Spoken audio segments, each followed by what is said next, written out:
Welcome to our study centre Mahbubganj.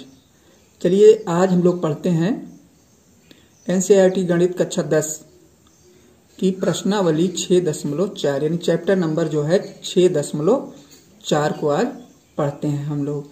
इसके पहले 6.3 हम आप लोगों को पढ़ा चुके हैं। आप लोग प्लेलिस्ट में जा करके वहां तक आप लोग कोई भी प्रश्न, किसी भी चैप्टर का कोई भी प्रश्न आप लोग वहां से पढ़ सकते हैं। हम कोई भी प्रश्न छोड़ नहीं रहे हैं, चाहे छोटा हो या बड़ा हो, हर टाइप का सवाल आप लोगों को क्लियरली बता रहे हैं। तो प्लेलिस्ट में आप जो पीछे वाला नहीं पढ़े हैं, लिंक है प्लेलिस्ट में, आप जाएंगे, ऊपर लिखा रहता है प्लेलिस्ट, उस पर क्लिक करेंगे तो आपको एनसीईआरटी मैथ कक्षा 10 दिखेगा।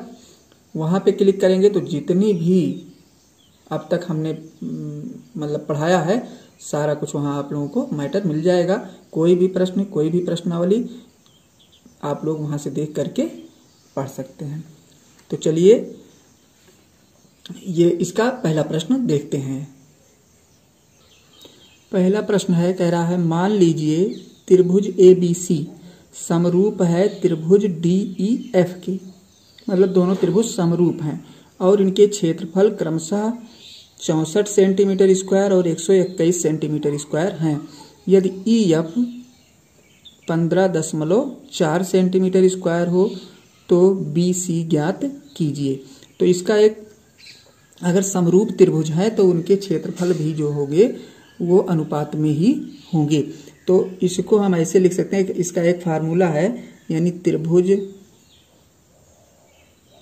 ABC का क्षेत्रफल बटा त्रिभुज DEF का क्षेत्रफल, ये दोनों क्षेत्रफल बटा करके उसके बाद इनकी भुजाएं जो होती हैं जो दी गई हैं, यदि इतना सेंटीमीटर है ये EF किसका होगा, इसका, इसकी भुजा है, और BC जो है ऊपर वाले की है, तो BC स्क्वायर बटा EF स्क्वायर।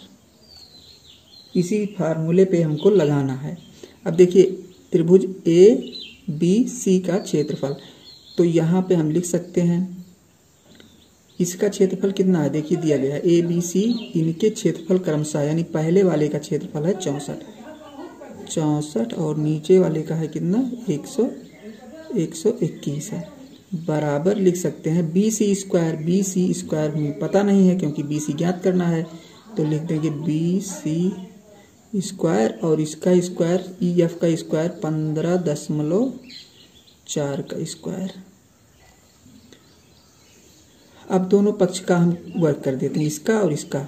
जैसे यहाँ पे स्क्वायर लगा है, यहाँ पे नहीं लगा है, तो इसका वर्गमूल अगर निकाल लेंगे हम तो क्या हो जाएगा, इसका वर्गमूल निकाल लेंगे तो इसका वर्ग हट जाएगा। कहने का मतलब दोनों पक्षों का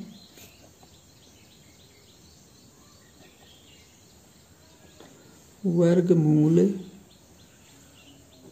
दोनों पक्षों का वर्गमूल करने पर,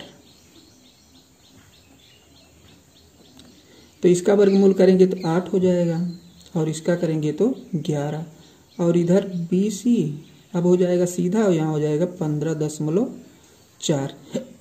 इसका वर्गमूल करेंगे तो ये स्क्वायर हट जाएगा दोनों का। इसके बाद देखिए यहाँ पे लगा देते हैं,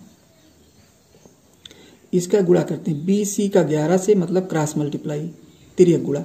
BC को 11 से गुणा करेंगे तो 11 BC हो गया, बराबर 8 गुणे 15.4, या BC बराबर 8 गुणे 15.4 बटा 11, यही 11 से देखो ये भाग दे देते हैं हम, 11 एकन्नम, इसको काट देते हैं, 11 एकन्नम 11 हुआ, 4 बचा, 11 चौक 44, तो 1.4 हो गया। इसके बाद अब BC बराबर गुणा करा लेते हैं, BC बराबर आपका होगा 11.2, गुणा कराएंगे इसका, 8 चौक 32, 8 एकन्नम 8 3 11, यानी BC का मान निकल आया इतना सेंटीमीटर। आंसर हो गया आपका 11.2 सेंटीमीटर, ये आपका उत्तर हो गया। तो आपका पहला प्रश्न क्लियर हो गया। उम्मीद करते हैं समझ में आ गया होगा।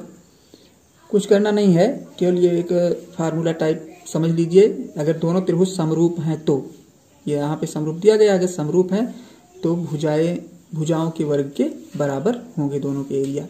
बस इसी सूत्र पे रख देना, सरल कर लेना है, आ जाएगा।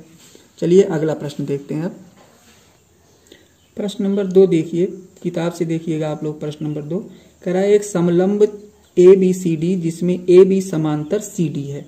ये देख रहे हैं AB समांतर है CD। समलंब में दो भुजाएं समांतर होती हैं, तो ये भुजा एक दूसरे के समांतर बता रहा है।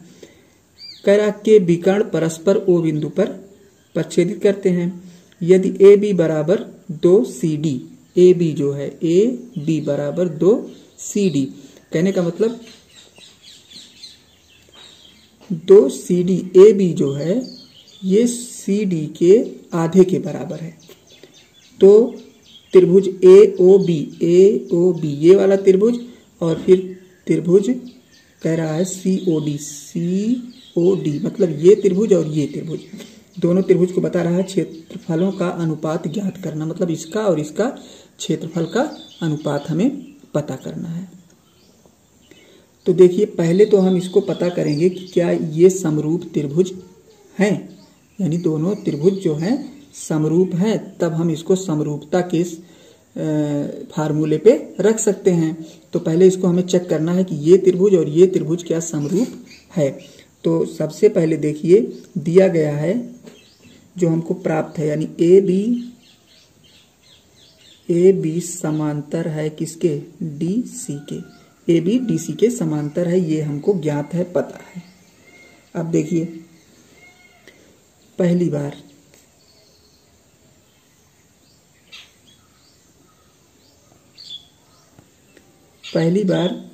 AC एक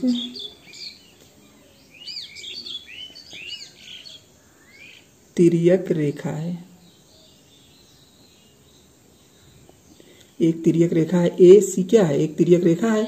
ये दोनों रेखाएं समांतर हैं तो ये एक तिर्यक रेखा है। अगर दो समांतर रेखाओं को एक तिर्यक रेखा काटती है तो एकांतर कोण बराबर होते हैं। तो हम लिख सकते हैं तब कोण ये नहीं रहा, कोण यहां से रहेगा BAO मतलब BAO यानी ये कोण बराबर है किसके, इस कोण के, DCO के। देखिए ये एकांतर कोण है, एक तिर्यक रेखा AC काट रही है तो ये कोण और ये कोण आपस में क्या होंगे, बराबर होंगे।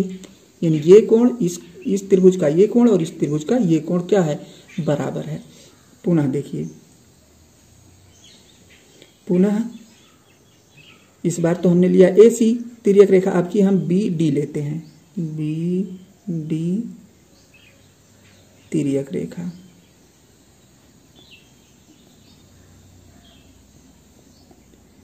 तिर्यक रेखा है यानी BD जो है वो क्या है, तिर्यक रेखा। तब कोण आपका ये हो जाएगा BOC, तब कोण BOC बराबर होगा, यानी ये कोण जो है किसके बराबर होगा, इस कोण के बराबर होगा। यानी BDC है, ये D है, BDC यानी BDC ये कोण बराबर होगा DBA के, कोण DBA के, यानी ये कोण इस कोण के बराबर होगा। अब देखिए दो कोण हमने बराबर कर दिया, यानी इसका ये कोण इसके इस कोण के बराबर है और इस त्रिभुज का ये कोण इस त्रिभुज के इस कोण के बराबर है। दो कोण हमने बराबर कर दिया है। अब एक कोण और हम कर सकते हैं, तो ये शीर्षाभिमुख कोण है, यहाँ हम लिख सकते हैं इसके सामने एकांतर कोण, और यहाँ भी लिख लीजिए एकांतर कोण। दो ही से सिद्ध हो जाता है, एक कोण अपने आप सिद्ध हो जाता है, तो कोई दिक्कत नहीं है। मतलब इसको हम ये भी देख लीजिए, ये शीर्षाभिमुख कोण है, जितना ये होगा उतना ये होगा, तो हमारा सिद्ध हो गया AA से हमारा सिद्ध हो गया त्रिभुज ABO समरूप है त्रिभुज DOC के। ये दोनों त्रिभुज हमारे समरूप हो गए। अगर ये समरूप हैं, अगर ये त्रिभुज जो है समरूप हैं तो हमारा फार्मूला यूज कर मतलब लग जाएगा, यानी तब त्रिभुज AOB का क्षेत्रफल बटा त्रिभुज DOC का क्षेत्रफल, क्योंकि दोनों त्रिभुज हमारे समरूप हो गए। अब समरूप हो गए तो हमारा ये फार्मूला लगेगा। अब देखिए AOB का क्षेत्रफल यहाँ पे दिया गया है, AOB का क्षेत्रफल, और नीचे दिया गया है DOC का क्षेत्रफल, मतलब नीचे का त्रिभुज और ऊपर का त्रिभुज। तो AOB का क्षेत्रफल बराबर हो जाएगा हमारा AB स्क्वायर बटा AB स्क्वायर, मतलब ये स्क्वायर बटा DC स्क्वायर, या इसका क्षेत्रफल फिर हम लिख सकते हैं ऐसे, AB का स्क्वायर, AB जो है कितना है 2CD है, 2CD, तो हम लिख सकते हैं AB के बराबर, यहाँ क्योंकि क्वेश्चन में दिया गया है AB जो है, AB बराबर 2CD, यानी AB की जगह हम क्या लिख सकते हैं 2CD, तो 2CD का स्क्वायर बटा CD का मतलब CD या DC, और यहाँ पे DC का स्क्वायर, यहाँ पे DC स्क्वायर हो जाएगा, क्योंकि क्वेश्चन में ही दिया गया है AB बराबर 2CD, तो 2CD हमने यहाँ पे लिख दिया AB की जगह पे। अब यहाँ पे हम वर्ग कर देंगे दोनों का, तो आ जाएगा 2 दूना ये कितना हो गया 4CD स्क्वायर बटा CD स्क्वायर। देखिए ये कट गया। अब ये आपका आ गया कितना, ये हो जाएगा, यहाँ लिख देते हैं 4/1, 4/1 या बराबर 4:1, यानी दोनों के क्षेत्रफलों में कितने का अनुपात होगा, आंसर आपका हो गया 4:1 का अनुपात, यानी दोनों के क्षेत्रफलों में अनुपात हो गया आपका 4:1। उम्मीद करते हैं सवाल समझ में आ गया होगा। चलिए अब अगला प्रश्न देखते हैं। प्रश्न नंबर 3 देखिए क्वेश्चन जो है बहुत ही आसान है, पर थोड़ा सा समझना आप लोगों को जरूरी है। जब तक समझेंगे नहीं तब तक ये समझ में नहीं आएगा, क्योंकि अंकों का खेल यहाँ नहीं है, यहाँ बीज गणितीय खेल है, और इसको ध्यान से सब समझेंगे तो आसानी से आप लोगों को आता जाएगा। तो चलिए देखते हैं क्वेश्चन नंबर 3। तो प्रश्न देखिए बुक से, कह रहा आकृति में एक ही आधार BC पर 2 त्रिभुज ABC और DBC बने हुए हैं।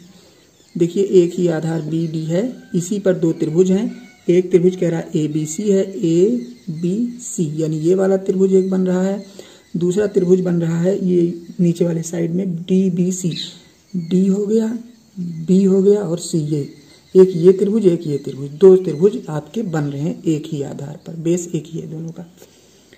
अब इसमें कह रहा है यदि AD BC को O पर प्रच्छेदित करता है, देखिए ये दोनों आपस में O पर प्रच्छेदित कर रहे हैं, मतलब काट रहे हैं, तो दर्शाना है आपको क्या, ABC का क्षेत्रफल बराबर ABC का क्षेत्रफल बटा DBC का क्षेत्रफल बराबर OA बटा OD, ये आपको दर्शाना है।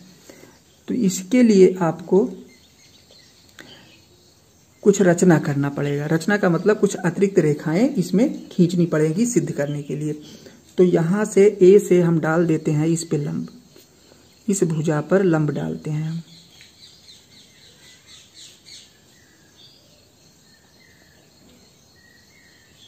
ये आपका हो गया, और इस भुजा से इस पर लंब डालते हैं।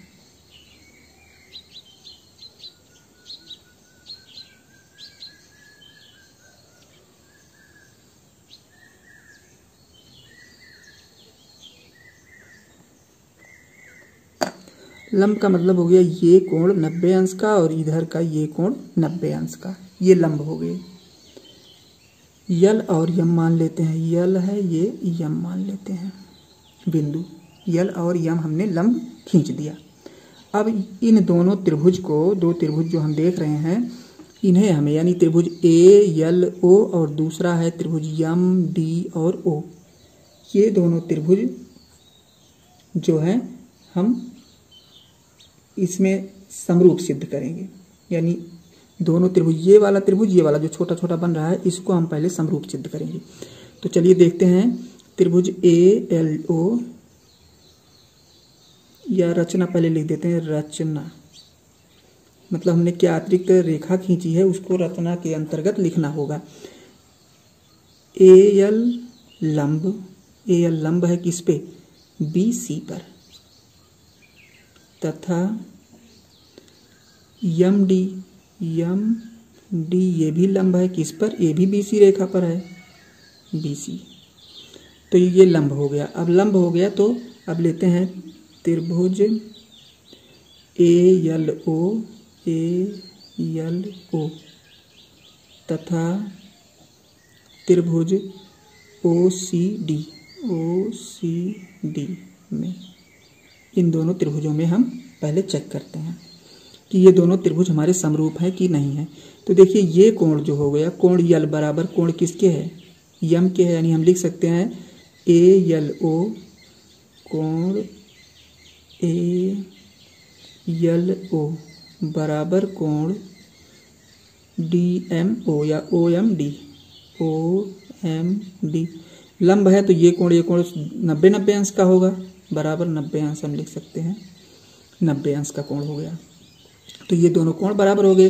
अब देखिए कोण ए ओ यल, कोण ए ओ यल बराबर कोण ए ओ यल का मतलब ये कोण, और बराबर कोण किसके होगा, यम ओ डी के, इस कोण के बराबर कोण यम ओ डी के। क्योंकि ये कौन से कोण है, शीर्षाभिमुख कोण है, शीर्षाभिमुख, शीर्षाभिमुख कोण, ये कोण हमारे शीर्षाभिमुख कोण है। तो हम ऐसे लिख सकते हैं इनको। अब देखिए दो कोण हमारे बराबर हो गए। तो ए से त्रिभुज ए ओ यल बड़ा समरूप है त्रिभुज यम ओ डी के। यानी ये त्रिभुज हमारा क्या हो गया, समरूप हो गया, क्योंकि दो कोण बराबर हो गए, दो कोण बराबर हो गए तो त्रिभुज समरूप हो जाता है। अब देखिए ये जब दोनों त्रिभुज समरूप हो गए तो हम क्या लिख सकते हैं, ए यल तब ए यल बटा डी एम बराबर ए ओ बटा डी ओ। हम ऐसे लिख सकते हैं। अब इनको जब दोनों समरूप हो गए तो उनकी भुजाएं क्या हो जाएंगी, भुजाएं समानुपात में हो जाएंगी। तो ए एल का मतलब ये रेखा इतना बटा इतना और इतना बटा इतना, हम इनको लिख सकते हैं। ये हम मान लेते हैं हमारा समीकरण नंबर 1 है। अब देखिए यहाँ हम लगा देते हैं। इसके बाद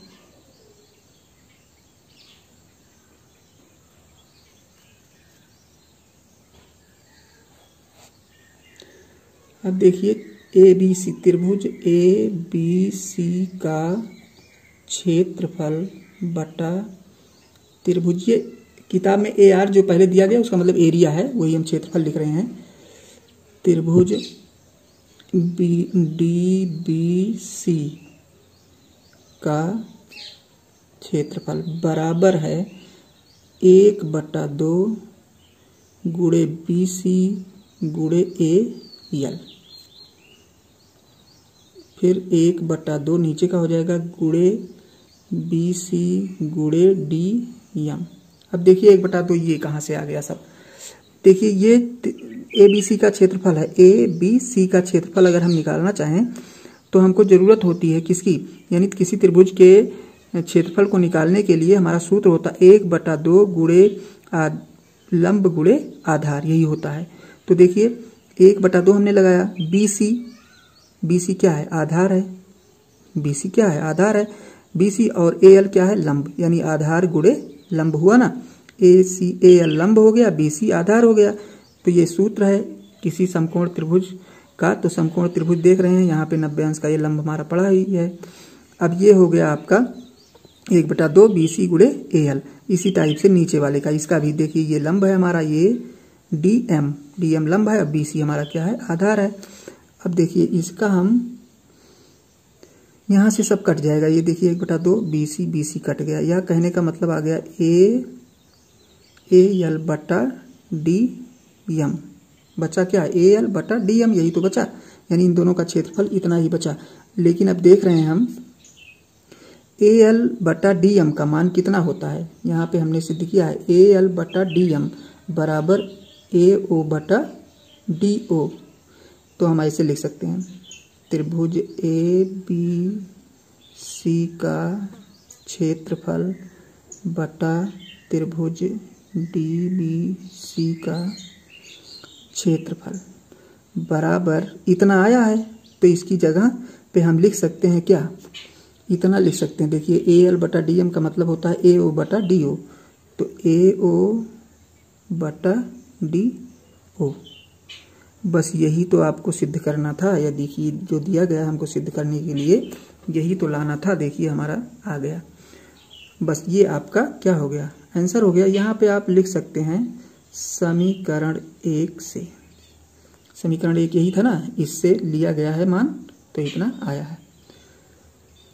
बस ये क्वेश्चन आपका क्लियर हुआ। तो प्रश्न नंबर 3 जो है आपका पूरा हो गया। हम बहुत धीरे धीरे पढ़ा रहे हैं, बहुत आसानी से समझा करके पढ़ा रहे हैं। टाइम भले लग रहा है लेकिन आप लोग ध्यान से इसको समझते चलिए। चलिए अब अगला प्रश्न नंबर 4 देखते हैं। अगला प्रश्न देखिए, प्रश्न नंबर 4 कह रहा है यदि दो त्रिभुज समरूप त्रिभुज, कह रहा है यदि दो समरूप त्रिभुज के क्षेत्रफल बराबर हों तो सिद्ध कीजिए कि वह त्रिभुज सर्वांग सम होते हैं। तो दो त्रिभुज हमको पता क्या है, दिया है ABC और DEF, दो त्रिभुज हैं और कह रहा है दोनों समरूप हैं और दोनों के क्षेत्रफल भी बराबर हैं। तो ये दोनों समरूप हो गए और इसका क्षेत्रफल इसके क्षेत्रफल के बराबर है। अब हमको सिद्ध ये करना है कि क्या ABC सर्वांग सम है त्रिभुज DEF के। यही हमको सिद्ध करके दिखाना है कि दोनों त्रिभुज सर्वांग सम हैं। अब देखिए अगर ये दोनों त्रिभुज सर्वांग सम हैं, समरूप हैं, दोनों त्रिभुज अगर समरूप हैं तो इनकी संगत भुजाएं क्या होंगी, संगत भुजाएं भी इनकी अनुपात में होंगी। तो हम लिख सकते हैं दोनों त्रिभुज समरूप हैं, अतः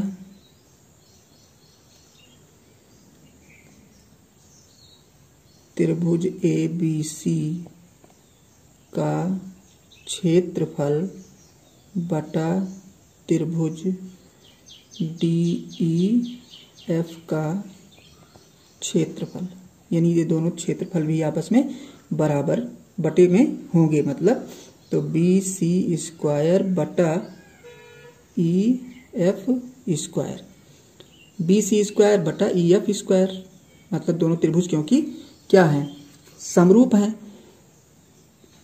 अब यहाँ पे आप लोगों को एक चीज और दिया गया है, त्रिभुज ABC का क्षेत्रफल जो है बराबर है त्रिभुज DEF के क्षेत्रफल के, यानी दोनों क्षेत्रफल भी बराबर हैं।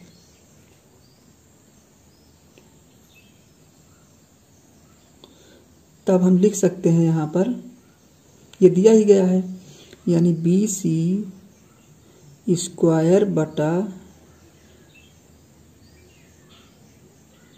EF स्क्वायर बराबर 1, क्योंकि ये दोनों के क्षेत्रफल बराबर हैं तो ये भी आपस में बराबर होंगे। या हम ऐसे भी लिख सकते हैं BC स्क्वायर बराबर EF स्क्वायर, या हम लिख सकते हैं BC बराबर एफ, BC बराबर EF भी हम लिख सकते हैं, क्योंकि जब ये दोनों बराबर होंगे स्क्वायर हटा देंगे तो ये भी बराबर हो जाएंगे। दोनों के क्षेत्रफल बराबर हैं, इसलिए हम इसको इस टाइप से भी लिख सकते हैं, 1/1 या 1 लिख सकते हैं। अब देखिए त्रिभुज ABC तथा DEF से यहाँ देख लेते हैं, त्रिभुज ABC तथा DEF से, इन दोनों त्रिभुज से अब देखते हैं हम। ABC कोण ABC बराबर कोण DEF क्यों बराबर? समरूप हैं, समरूप हैं, दोनों त्रिभुज क्या हैं? समरूप हैं। फिर कोण ACB बराबर कोण DFE, ये भी क्या है? कोण समरूप हैं। अगर दोनों त्रिभुज समरूप हैं तो कोण भी उनके क्या होंगे? बराबर होंगे। तो ये दोनों सिद्ध हो गया कि ये दोनों कोण आपस में क्या है? बराबर हैं। और देखिए BC बराबर EF सिद्ध है, पहले ही हम देख चुके BC बराबर EF, ये पहले ही सिद्ध हो चुका है। अगर ये सब बराबर है, देखिए कोण बराबर हो गया और एक भुजा बराबर हो गई, यानी दो कोण और एक भुजा बराबर हो गई। अगर दो कोण और एक भुजा बराबर हो गए तो क्या हो गया? त्रिभुज दोनों क्या हो जाते हैं? सर्वांग सम हो जाते हैं। अतः हम लिख सकते हैं त्रिभुज ABC सर्वांग सम है त्रिभुज DEF के। बस यही आपका आंसर हो गया, कुछ नहीं करना है, सिर्फ इतना ही लिख देना है। तो उम्मीद करते हैं क्वेश्चन आपको समझ में आ गया होगा। अब इसके बाद का जो 4 क्वेश्चन इसमें बचा है, 8 क्वेश्चन थे तो 4 हमने आपको आज पढ़ा दिए। अब 4 क्वेश्चन जो है हम अगले नेक्स्ट क्लास में आप लोगों को बताएंगे। आप लोग इतना कंप्लीट कीजिए, इतना पढ़िए, 1 से 2 बार पढ़िए मेहनत से। चलिए अब मिलते हैं आप लोगों से अगले वीडियो में, तब तक के लिए धन्यवाद।